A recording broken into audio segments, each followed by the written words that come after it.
watching this week's show with Dan and Mike.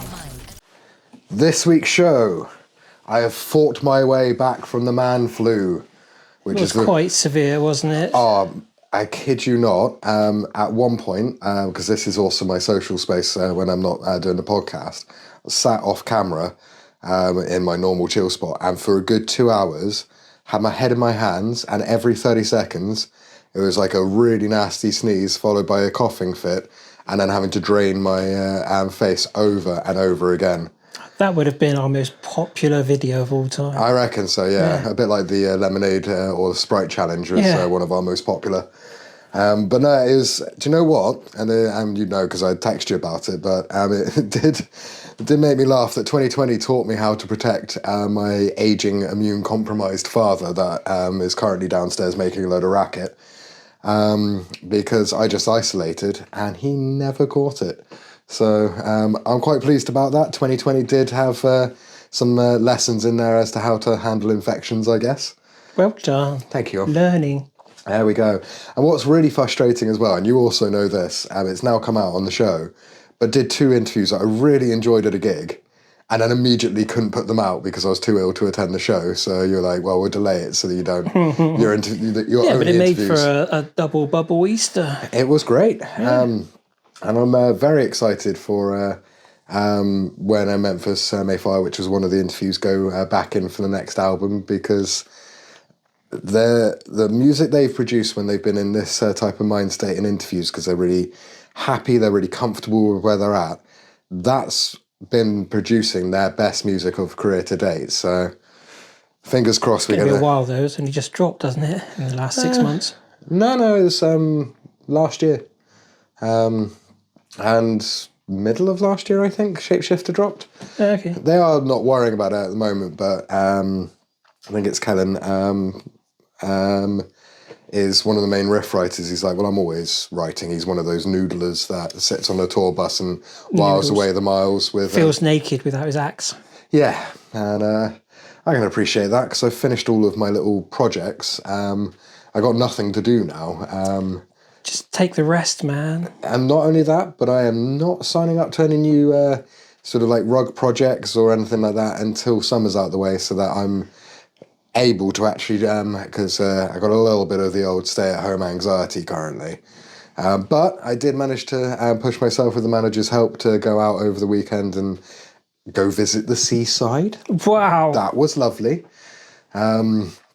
And I it was one of those where I really miss doing the same job as you do, because I get to loop our hometown constantly and go over the same roads, saying the same stuff like, yes, gently on the clutch, please. Could we not be that aggressive with the gearbox? Whereas I actually miss the amount that delivery driving takes you to all the weird and wonderful places that it can take you. At the moment, I drive down the estuary to the sea, and then go all the way up onto Dartmoor. Don't even know the drops that you're doing, just the things that you enjoy seeing. Yeah. Yeah, no, I do really, really miss that part of it, and it's just a shame that the pay is slightly not the same. I don't know. I do all right for myself. You do all right for yourself, but I'm not sure you have my hourly rate. But I'm not sure that everybody would enjoy the amount that, because I still get nightmares about all the near misses that happen, because it's very different when you're in charge, and very, very different when a student is trying to do the same thing. Absolutely terrifying. Could be worse. You could be a pilot. Yeah, no, I quite like flying, but I'm not sure I'd actually want to be a pilot. I mean, apparently I was reading a thing on Reddit the other day, the amount of times that pilots, both the main pilot and co-pilot, are completely dead asleep because there's nothing to do when it's on autopilot. Yeah, they just fly themselves. All pilots are there for is the takeoff and the landing. And monitoring, which is strange that computers still need human monitoring. Well, look at Artemis II. They're just going up and around the moon on a week-long trip, you know. I'd love to do that. It looks fun, but it's 7 days or so trapped in a little tin with the same 4 people. I've not with done the it same view. I was going to say, I've not done it with 4 people, but I did trap myself in my tin wagon for a week when I went away. And it does, like, when you can't stand up properly, it does make a hell of a lot of difference to your like mindset. Though on the Artemis II thing, I was watching this guy that was like, have they planned it so that they can see the most on the dark side of the moon? Whereas they've actually planned it so that they get the best shadows cast so that they get better images. Because it's like the Grand Canyon. If you visit that in noonday sun, there's nothing to give texture to the landscape. Exactly. So Artemis 2 has been planned down to like the second to make sure that they get there when it's basically sunset or sunrise on the moon. Yeah, so they get to see all the buildings and the alien crafts and, the mega city on the back of the side of the moon. And, of course, the forever playing Pink Floyd as well. True. I mean, if you've watched Iron Sky, which is quite, it's probably like 20, 25 years old now, but apparently Nazis are on the moon. Oh, yes, I have seen that. It's like, what if the Nazis carried on going and took over the world, didn't they? Is it the man in the castle? No, it's where they hid on the moon. Oh, no, I'm thinking of the man in the castle. I think that's what it's called. Man in the High Castle? Yes, something like that, where it's like based in the 80s as if the Nazis had taken over the entire world. Yeah, no, the Iron Sky is a weird sort of like that as a less popular sci-fi thing where they just come up with a random idea like, oh, what if Nazis had run away to the moon?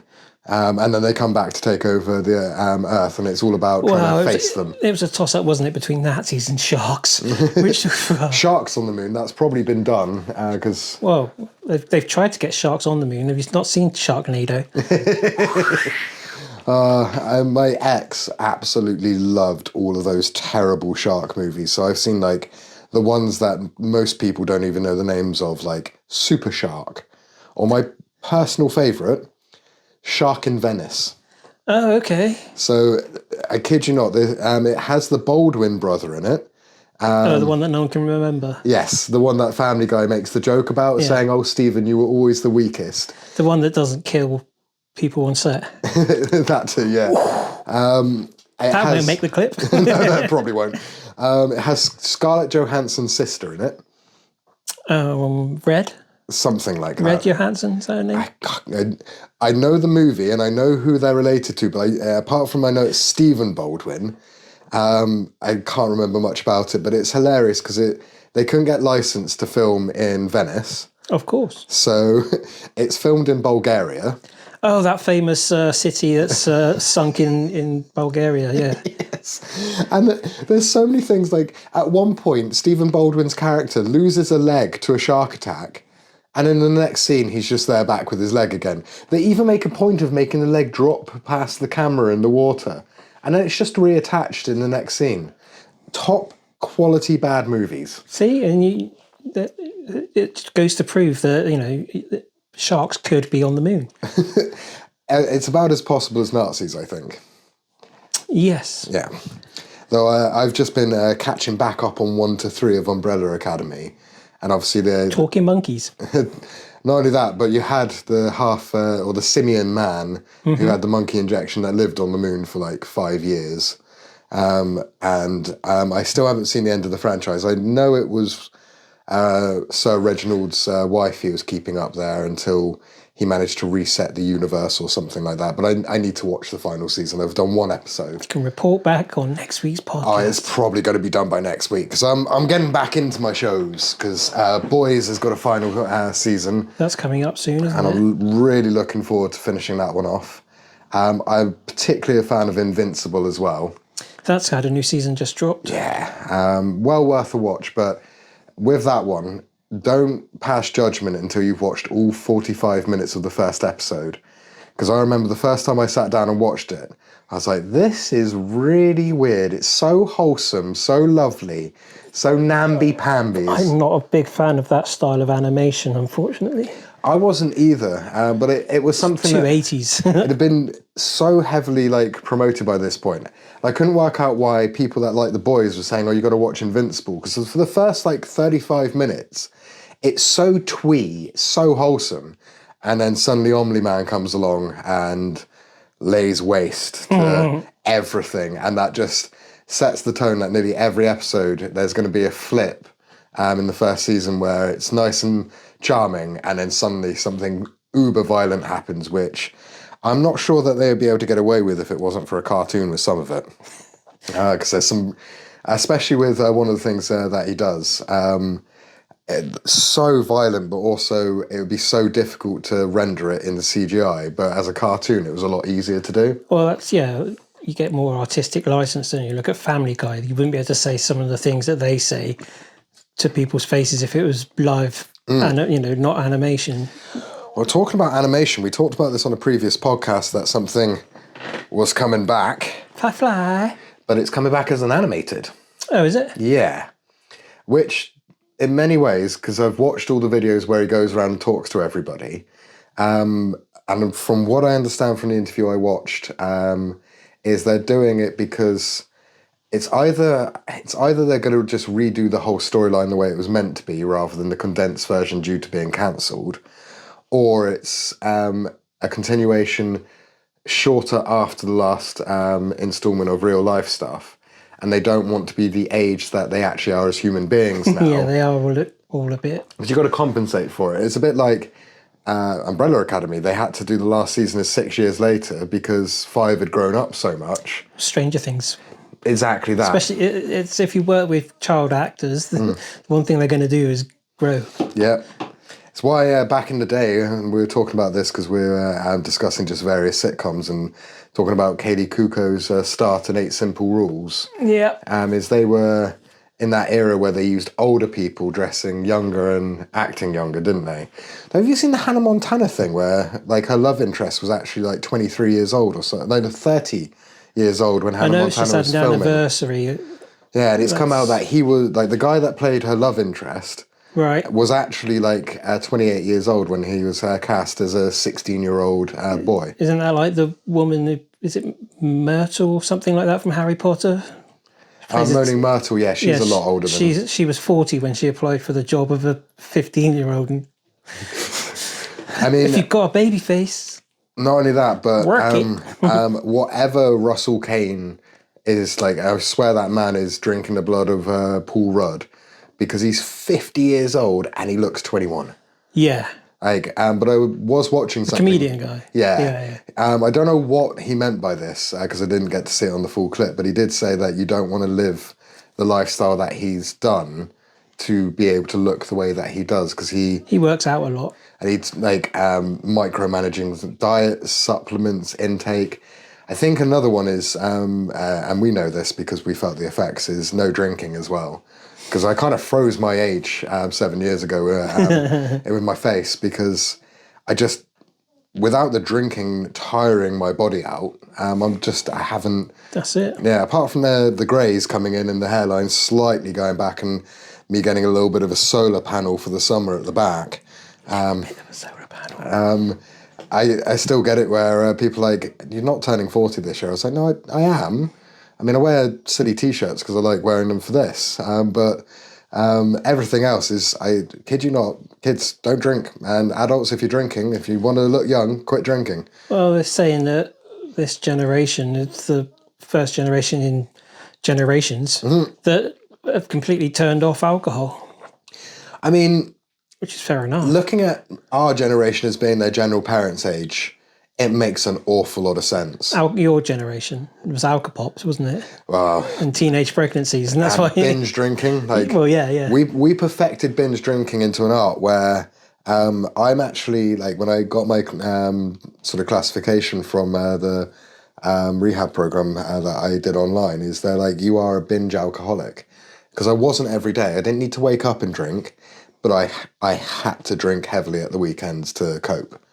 And apparently that is a quite a nasty form of alcoholism for a lot of people because you think you're okay when you're not. Oh, yeah. Like, I would tell people, it's like, no, I can go as long as I want because I could go a couple of weeks, could even do a couple of months. It was when I decided to go longer than that, I started realising quite... And it wasn't even like the physical addiction, it was the psychological addiction of what I was doing was just... paying into when I was allowing myself to go into oblivion so I could handle everything that was happening. I say handle. I could oppress everything that was happening, not deal with it very well because I would just go and get completely shit-faced and have a night off from my own head. I've also found out since that due to being on the autistic spectrum, it also acted as a bit of a make feel normal juice, because a lot of autistic people become alcoholics because it feels like you get a break from the crushing pressure. And the same with ADHD. So that's partly why I became a binger, is I could cope with my head for 6 days, 13 days, whatever the amount was, if I knew I could go drinking. And then when I took all the time off, it took me about 3 years to really calm out of that mindset. It's all about mindset. Well, now the whole idea, the physical effects, the vulnerability, the lowering of inhibitions, that all terrifies me now. I'm at that stage in my recovery where the idea of being drunk genuinely scares me, because I don't want to be out of control. I don't want to wake up and not remember what I was doing the day before. And I look back, especially at the work we do with the rock show, is I now feel safe being around 100,000 people at Download because I'm sober. Yeah. Whereas before I had to drink to be around 100,000 people at Download, and that felt safer than being sober. Whereas now the idea of being that drunk and out of control, even though it's one of the most accepted places to have a little bit of a wild one, for me personally, I don't ever want to go back to that lifestyle. And I think completely understand. That for I'll be 11 months sober by the end of this month. 11 years. Yeah, sorry. 11 years sober. I'm chasing you, because it'll be after Reading this year, I'll be on 8 years. It's... And if you had known us when we first started doing festivals together and started doing the radio show together, I don't think anybody would have called the fact that we would be sober by this point. Because we worked hard, we played hard. Well, it's the Devon way. We also had the most simple rock show fuel in the world. It's just... Cheap Jaeger, cheap Red Bull, in a massive bottle, and anytime you need an energy top-up, just neck some and you're good to go for another few minutes, and then realise... Definitely made everything a little bit more fuzzy, didn't it? Yeah. I mean, when we first met some of what are now our colleagues and friends, is we turned up to Bloodstock, and before anybody else had got to guest camping, we had set up our tents and had a 5-litre bottle of water filled with Messerschmitt and Blue Bolt. Oof. And it was such a big Jaeger bomb that we were trying to convince people it was the atomic bomb. But we didn't even last a couple of hours on that 5-litre one before it was gone and we were on to different things. But we were sharing. Because sharing is caring. Yeah, no, didn't we try and put up a teepee when we were... I mean, no, you helped. I pretended to supervise and annoyed everybody. Oh, that's ringing a bell now. Yeah. Because nobody asked me to supervise, no. And I was just running around. We asked for your help, but you were like, "No, you put a peg in there, and you put a peg in there, and you just stand there for a bit, and I'll run around with the bomb trying to get everybody to drink whilst they're putting up a tent." Mm. And I think that's also another reason I'm quite comfortable quitting, is we had some awesome fun. We've got stories that we can tell. Yeah, I have more fun stories still than I have negative stories of my drinking.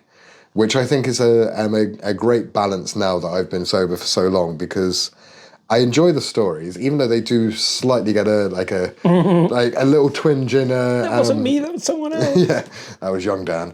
But they're fun to tell. But I have literally no want to go back to doing that anymore. No, give me my van in a quiet car park. I'm just going to go back probably because festivals always at the weekend. Watch a bit of SmackDown. And that's pretty much what I do at festivals now, is just do the work, watch the gigs, avoid the drinking afterwards so that I'm ready to go back on camera the next day and do a buttload of editing as well. The only downside is that we're probably all of us in our team tucked up in bed like half an hour after the headline is finished, and we just end up missing John Mahon's set every time because he's on at like sunrise. Yeah. Especially at Download, he's on at 2 a.m. and I'm like, and I can't remember the last time I saw midnight, to be fair, unless it's that time, where I scrape myself off the sofa because I've fallen asleep for 2 hours or so on the sofa. Or possibly like a Super Bowl. That tends to be one of the only times that you're up. That's a good point. Yeah, that's a good point. Super Bowl this year. We're not even staying up for Mania, are we? We're doing both days the day after.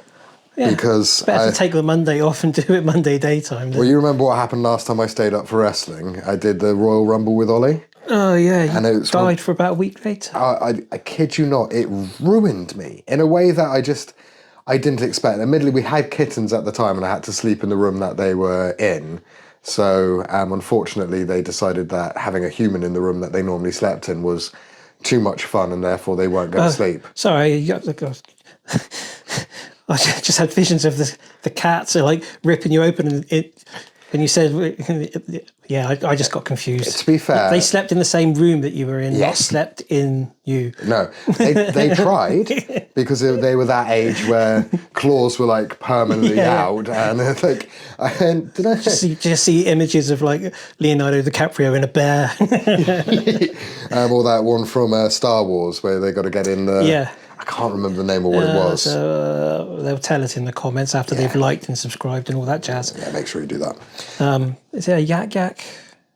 I have no idea. That's just something I've pulled out from the... I know the big walkers are at-ats. Yeah. But I know that more off of Tom Holland in Endgame and Infinity War than actually remembering Star Wars. Okay. Because I might be a sci-fi nut, but the one I hate is Star Wars. Come at me in the comments, I don't care. Whereas you're a bit the opposite way around, where you don't have a huge amount of time for sci-fi just for the sake of sci-fi, but you love Star Wars. Star Wars is good. Yeah, no. Although I've kind of, bit like Marvel, just... Bit tapped out on the amount that's being released. On it, but apparently there's a Darth Maul film coming out, and I saw a trailer for it. It's animated. It's like... Yeah, I know what you mean. Why? I never thought that Marvel could tap me out, and I'm not yet. I'm not tapped out yet, but it has got close. I quite enjoyed Thunderbolts. That was a nice return to like good storytelling. I quite liked the most recent Captain America as well, because if they had just done like a very similar one to when Chris Evans was Captain America, boring. I like the fact that they kept Anthony Mackie off the super serum, and instead it's just a normal guy with a super suit, a bit like Iron Man, but because he's got a lot less protection, like in nearly every fight he ends up getting stabbed or like skin torn or something, whatever. And I thought they did a really good job of making him look like absolutely hard as hell, whilst still refusing to take the serum, but joking constantly that he probably should have done because everything's so difficult without it. I get it. Yeah, I've tapped out way before that one.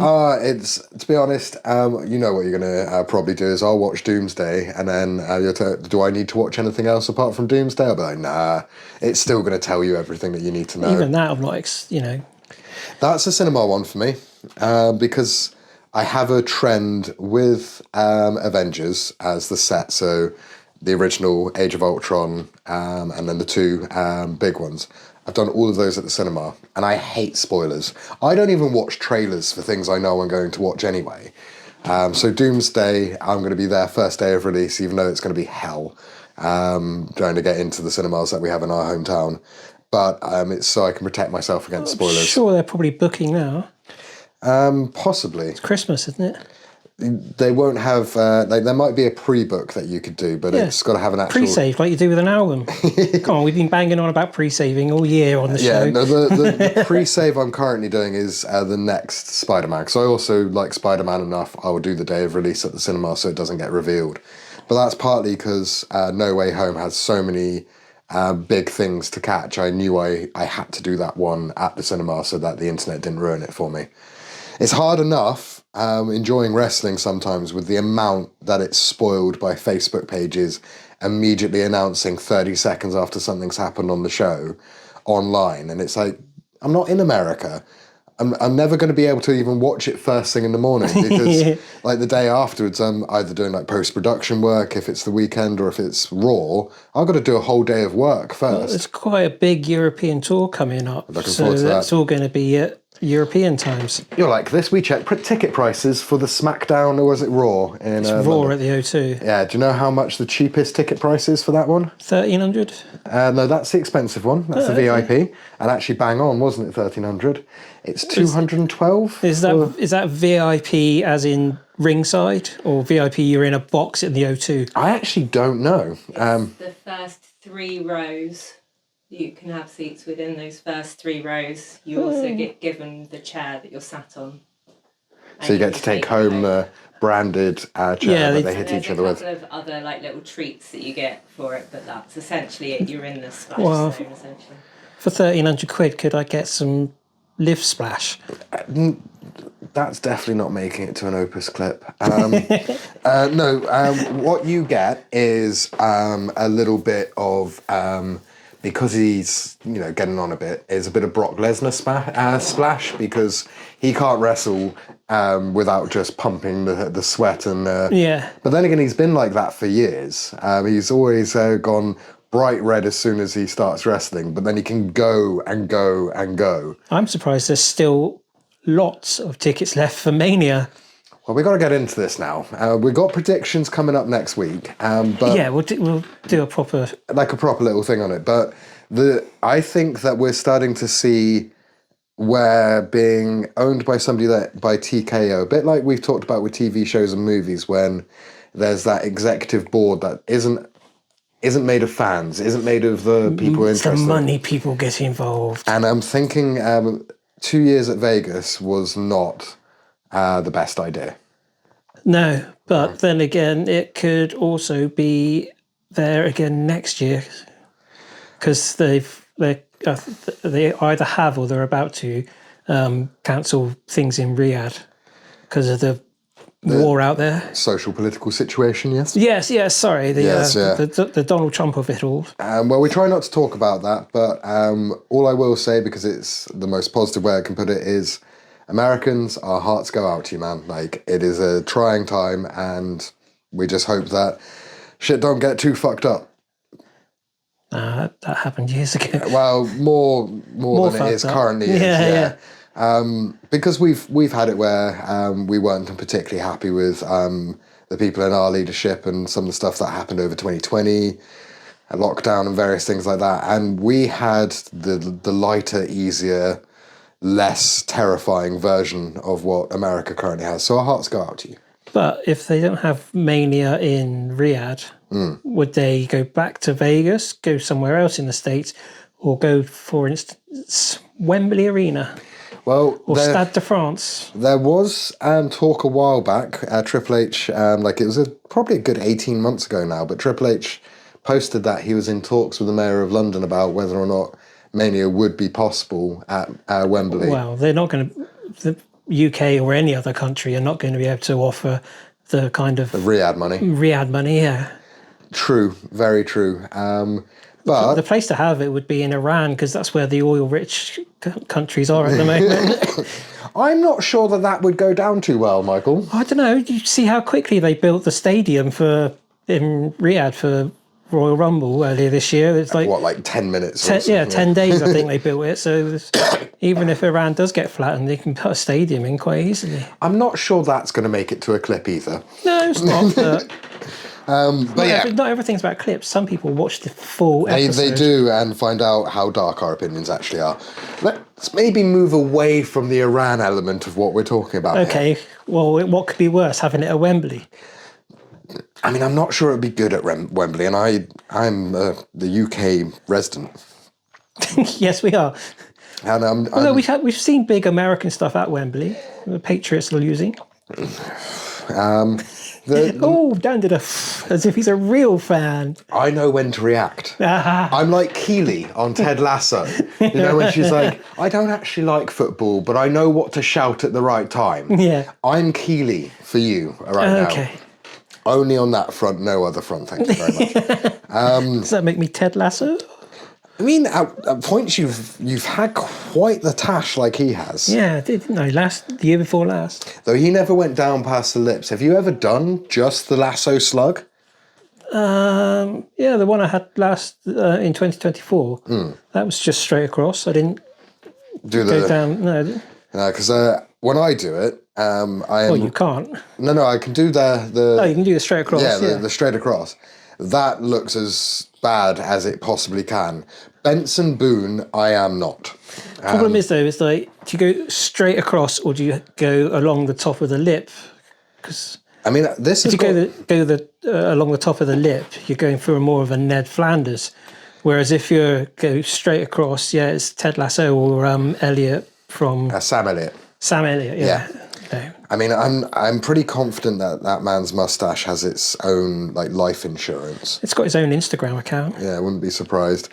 I mean, I love Sam Elliott. He's one of the main reasons, and unfortunately, obviously finding out stuff that happened with other actors in the ranch did really put me off doing rewatches, because I can't bring myself to watch Danny Masterson on a screen anymore, because his character in that is a little bit rapey.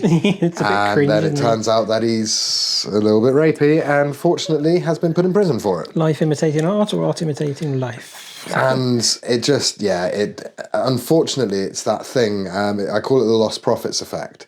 Is I completely agree with your stance that you like supporting the other members and you don't like the music being taken away because there are other people in that band.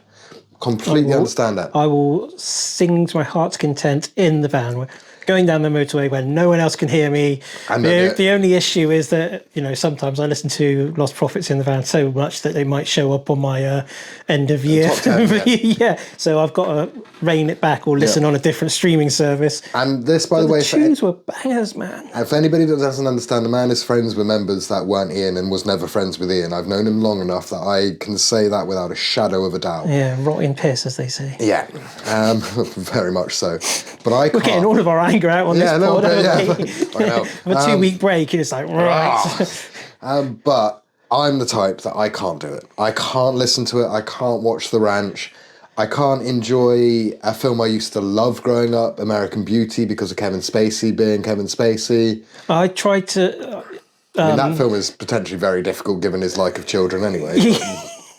I tried to watch the thing that he was in where he played the President of the United States. Oh, I knew the House name of Cards or something like that. Yeah, I think it was House of Cards. I've made it through like 2 or 3 episodes. I always give it like that long, so it beds in and you can see what the characters are like. And I was just like, I can see why this was such a big show, and it's like, sought after and praised and loved and stuff. But after 3 episodes, I was like, the rest of the actors don't stand out enough for me to not watch the rest of it, because Kevin Spacey's just a dick in it in the first few episodes, because he's the president and he plays it well. Yeah. He was, or he probably still is, a good actor. It's just separating the art from the man. I can't even watch Seven anymore. And that used to be one of my favourite sort of thriller horrors. Hang on, because Brad Pitt's hot in it? No, that Morgan he's fine. Freeman's got he's fine. both of his hands in it. It's the fact that Gwyneth Paltrow is... Oh no, she's not intact in that, is she? No, it's the fact that the bad guy is obviously... Yeah. Though, I saw He's also Kaiser Soze, so he's got that criminal mind. I saw an awesome fan theory the other day, which has just popped back into my brain, but I think you might like it, is Seven... If you notice the fact that they never tell you what city it's in, apparently this is a thing, it's always raining, it's very, very dark aesthetic, it's one of the stories before Batman got to Gotham. Because you could phrase it like it's set in Gotham. Because one of the things that makes the guy that plays Seven so angry, or the character so angry, is he said that, we see deadly sins on every corner and nobody does anything. And the whole point of Gotham is the fact that it's so crime-riddled, that's why Batman becomes Batman. And because there's more than one Joker, and this is the thing I quite liked about it, it's Brad Pitt's character that becomes one of the Jokers. Because of how much the end of Seven's... messes with his head. And so therefore, when he gets out of prison... he becomes the Joker. Which Joker? That's what the fan theory didn't cover. What's Brad Pitt's character's name in Seven? I can't remember, actually, because it's been that long. Unfortunately, for the film and for everything that we're talking about now, if somebody like Kevin Spacey ruins something for me, I never watch it again, ever. In fact, my lad, at one point I was looking after, he wanted to watch it, and I think he watched it with our manager instead, didn't he? Yeah, because I can't do it. Especially when the back history of something. Yeah. So even though there's nobody necessarily bad, Joss Whedon's Fall from Grace, turns out he's a misogynistic piece of trash, and I don't mind the fact that I'm putting this online, that I absolutely love Angel, the TV show, for the first 3 seasons.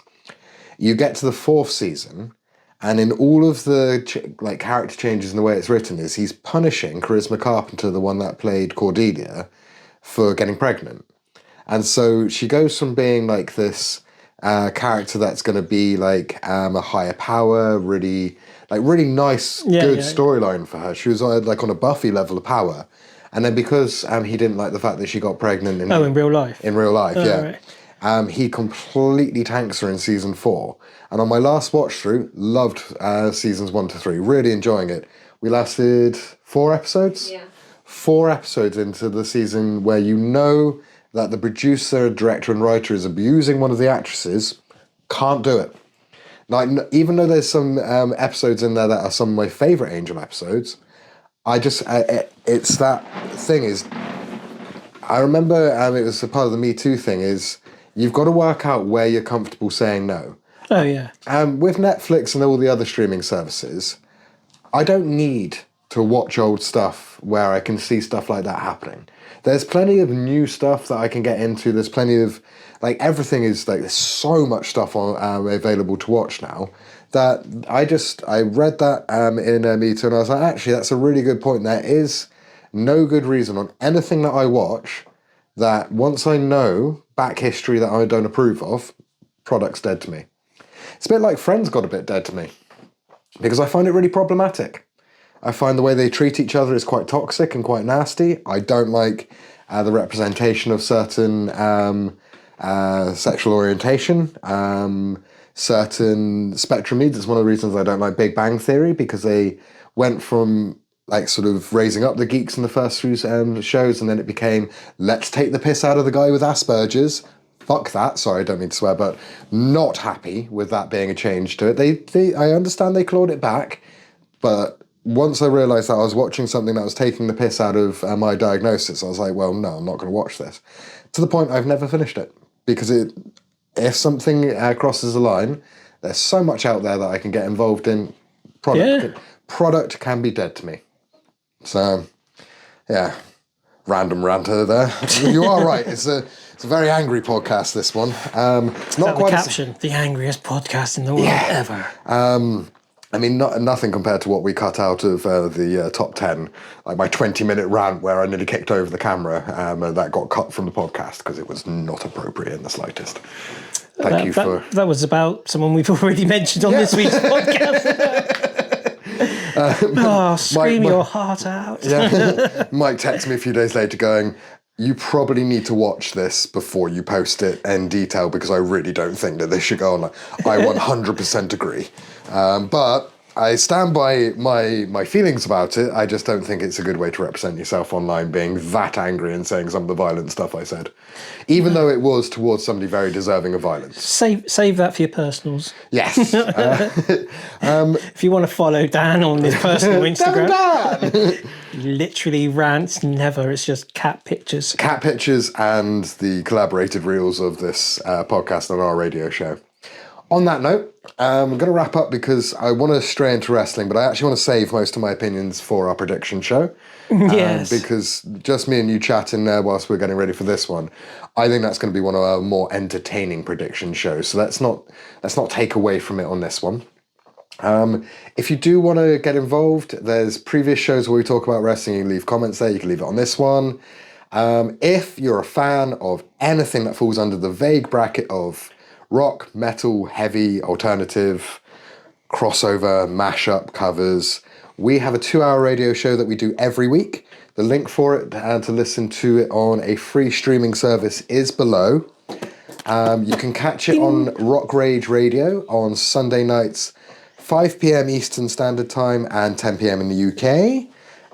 There's often, as we talked about at the start of this podcast, some interviews with some bands. This man has got... There is every week. Yeah, this man has got very good Zooms. I've got a load in the can in already.